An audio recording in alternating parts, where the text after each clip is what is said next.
जी हाँ, हम बात करने वाले हैं मुजफ्फरनगर कचहरी में चल रहा, आज तीसरा दिन हो गया धरना स्थल का, छात्रों का, जो छात्रों द्वारा धरना दिया जा रहा है मुजफ्फरनगर जिलाधिकारी कार्यालय पर। यह है छात्र एकता जिंदाबाद मां शुकंभरी विश्वविद्यालय में हो रहे छात्रों के उत्पीड़न के विरोध में लगातार आज तीसरा दिन है। यहाँ पर राजनीतिक लोगों का भी आना जाना लग रहा है, क्योंकि राष्ट्रीय लोकदल के अभी राष्ट्रीय अध्यक्ष आए हैं, वो यूथ के चंदन चौहान जो विधायक भी हैं मीरापुर से। हम बात करेंगे, आज चर्चा करने वाले हैं शाहलट में कि किन मुद्दों को लेकर आखिर यहाँ तक पहुंचना पड़ा और क्यों इस वक्त नहीं हो रही है सुनवाई, क्या है वजह। तो पहुंच चुके हैं यहाँ पर हमारे बात करने वाले हैं राष्ट्रीय अध्यक्ष से, जो विधायक भी है चंदन चौहान जी, के यहाँ तक आने की जरूरत क्या पड़ी, जहाँ बेटी बचाओ बेटी पढ़ाओ के नारे लग रहे हैं। तो आज विधायक जी किस लिए पहुंचे हैं? देखिए, बड़े दुख का विषय है कि शाकुंभरी देवी यूनिवर्सिटी के छात्र अपनी मांगों को लेके, जायज मांगों को लेके इतना बेबस होके हो गए कि उन्हें जो आखिरी चीज होती है लोकतंत्र के अंदर अपना विरोध प्रकट करने की, अनशन की, उस पर बैठना पड़ा। और कोई भी सभ्य समाज हो जहां उनके युवा छात्र परेशान हो और अनशन पे बैठे हों, वो कोई भी सभ्य समाज इसकी भर्त्सना ही करेगा।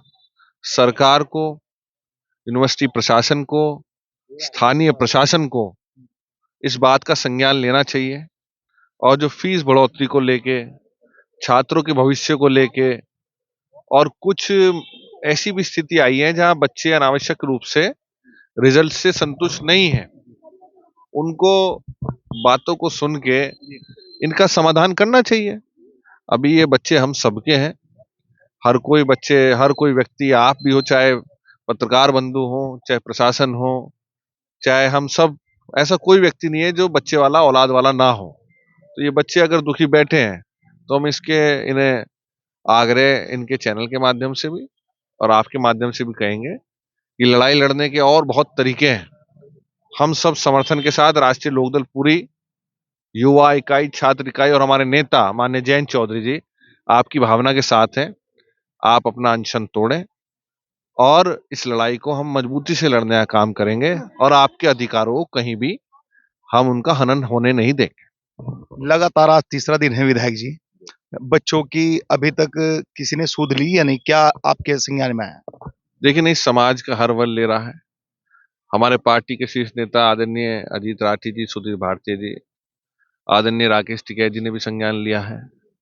प्रशासन के लोगों से भी वार्ता चल रही है, यूनिवर्सिटी के लेवल पे भी वार्ता चल रही है। ऐसा कोई व्यक्ति नहीं है जो चिंतित नहीं है, पर चिंता से ज्यादा इसकी समाधान की ओर ले जाने की आवश्यकता है। और मुझे पूरा भरोसा है कि आज छात्रों के बीच हम सब आए हैं, पूरा राष्ट्रीय लोकदल का परिवार यहाँ बैठा है। हम बच्चों के हनन नहीं होने देंगे और उनके अधिकारों की लड़ाई सड़क से लेकर सदन तक लड़ने का काम करेंगे। लोकदल के, राष्ट्रीय लोकदल के यहाँ पर जिला अध्यक्ष संदीप मलिक भी पहुंच चुके हैं धरना स्थल पर। बात करेंगे, जिला अध्यक्ष जी कल भी आए थे, कल चर्चा नहीं हो पाई थी कि ये धरना कब तक चलने वाला है। अध्यक्ष जी, देखो, जो बच्चों की जो मांग है, जो कॉलेजों का जो रवैया फीस को लेकर और बैग को लेकर जो बच्चों की मांगे हैं, हम सब लोग इनके साथ हैं और सब आपस में सलाह मशवरा करने के बाद ही रणनीति बनाएंगे अभी हम, और उसके बाद निर्णय जो। बहुत बड़ा मुद्दा है कि फीस डबल हो गई, बच्चों पे बड़ी मार पड़ रही है फीस की। इस मुद्दे को लेकर बच्चों ने पहल करी है, हालांकि बच्चों से पहले बड़ों को पहल करनी चाहिए थी, लेकिन आज स्टूडेंटों को, जिनके लिए पढ़ाई की बड़ी बड़ी बातें की जाती है कि बेटी पढ़ाओ बेटी बचाओ, बच्चों पढ़ेंगे तो आगे बढ़ेंगे, इस तरह की बातें चल रही है। उत्तर प्रदेश सरकार के, सेंट्रल सरकार से बराबर मैसेज आते रहते हैं, पढ़ाई पर बहुत जोर दिया जा रहा है, लेकिन इस वक्त आने के बाद में पेरेंट्स कहाँ से इस फीस को अफोर्ड नहीं कर पा रहे। आज बच्चों को खुद ही यहाँ पर बीच में सड़कों पर उतरना पड़ रहा है, तो ये बड़ी दुर्भाग्य तस्वीर है। देखिए, अभी डीएम साहब ने यहाँ दीवार पर लिखवा रखा, बेटी बचाओ बेटी पढ़ाओ। अब यहाँ ये बेटी बैठी जो अपने भविष्य को लेकर, लेकिन 3 दिन हो गए, प्रशासन, कॉलेज प्रशासन, यहाँ का प्रशासन, क्या यहाँ के प्रशासन की जिम्मेदारी नहीं है कि इन बच्चों की समस्याओं को हल किया जाए? फीस आप गांव में जाकर देखो, क्या हालत किसान और मजदूर की है। कोई दूध बेच कर फीस जमा कर रहा, बच्चों को अपने आप चाय पी कर जो है बच्चों की फीस पता नहीं किस किस तरह से जमा कर रहा जो, और ऊपर से फीस बढ़ा रहे हैं आप जो, तो कहाँ से होगा। एक तरफ तो घर घर अनाज पहुंचा रही है सरकार, जो गरीब लोग हैं उनको बहुत सुविधाएं मुहैया कराई जा रही है, लेकिन जो देश का मुस्तकबिल है उस मुस्तकबिल के साथ में ऐसा खिलवाड़ क्यों है, क्यों जी? ये तो भाजपा सरकार की पॉलिसी के तहत है। भाजपा सरकार चाहती है कि गरीब का, किसान का, मजदूर का बच्चा ना पढ़े, वो तो अपना वहीं लग रहा हो, ना उसका उद्धार हो, ना उत्थान हो, और इसी नीति पे ये कार्य कर रही है। क्या गरीब के बच्चे का मन नहीं करता पढ़ने के लिए? क्या उसका कलेक्टर बनने के लिए मन नहीं करता? उसका आईपीएस बनने के लिए मन नहीं करता? ये चाहते हैं बस चंद लोग, जो पूंजीपति लोग हैं। आज आप मेडिकल की शिक्षा देखो, आप दूसरी देखो, इतनी महंगी इन्होंने शिक्षा कर दी जिसकी कोई हद नहीं। अब ये जो आम शिक्षा है भाई, किसने बीएससी कर ली, किसने बीए कर ली, ये शिक्षा भी हमारी बेटी, हमारे जो बच्चे होंगे, ये कैसे एक गरीब गांव का किसान कैसे अफोर्ड करे ना इन चीजों को। तो ये तो सरकार की नीति के तहत हो रही है, पर ऐसा नहीं होने दिया जाएगा। हम बच्चों के पूरी तरह साथ है, और अभी पार्टी के सभी शीर्ष नेतृत्व बैठे हैं यहाँ से, और इनसे बात करके और जैसा भी होगा इसमें निर्णय लेंगे। समाधान नहीं हुआ, सुनवाई नहीं हुई, जिस तरह बच्चों की मांग है कि फीस कम करी जाए, तो उसके बाद में क्या कदम हो? क्यों नहीं होने का समाधान? 100% समाधान करना पड़ेगा, वरना प्रशासन को और कॉलेज प्रशासन को, यूनिवर्सिटी प्रशासन को पीछे हटना पड़ेगा। ऐसी कोई बात नहीं हुआ करती कि समाधान क्यों नहीं होने का।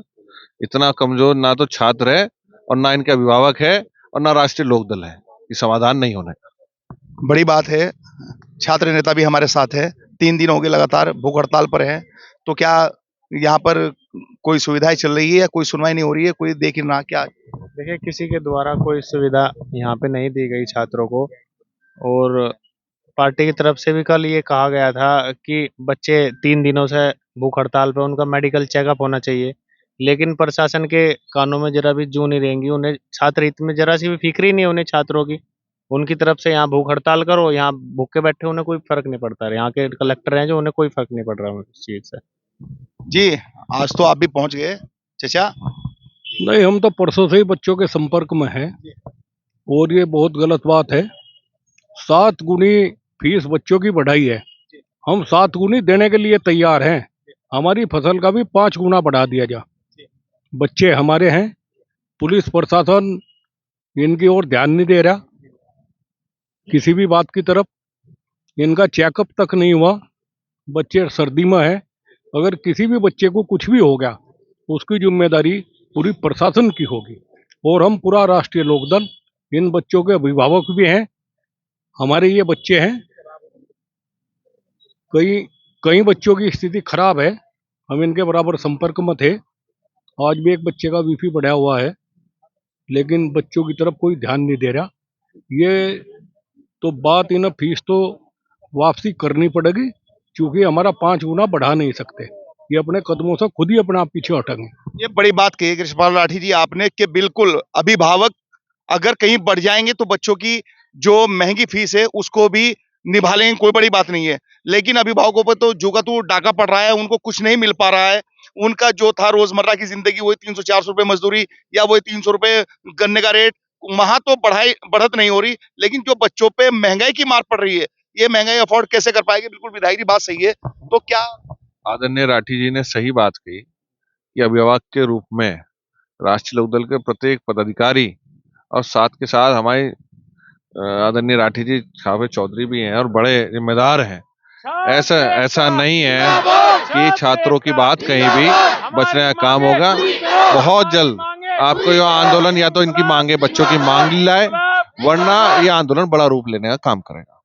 ये हमारे साथ में राष्ट्रीय अध्यक्ष लोकदल यूथ के चंदन चौहान, विधायक मीरापुर से, इन्होंने चर्चा में बताई कि किस किस तरीके से इस आंदोलन पर सबकी नजर है, और इस आंदोलन को समाप्त होने का अभी तक कहीं से कहीं तक कुछ भी नहीं दिखाई दे रहा है। अभी वार्ता चल रही है, लेकिन अभी जब तक पूर्ण तरीके से विश्वास में नहीं ले जाएंगे स्टूडेंट को, जब तक स्टूडेंट यहाँ से उठने का कोई शायद मेरे ख्याल से फैसला नहीं लेने वाले हैं। लास्ट फैसला ये है कि जब तक मांगे पूरी नहीं होगी, धरना चलता रहेगा। आप देख रहे हैं शाहलट में सोनू मलिक के साथ अरशद राना, कचहरी मुजफ्फरनगर उत्तर प्रदेश से एक खास रिपोर्ट।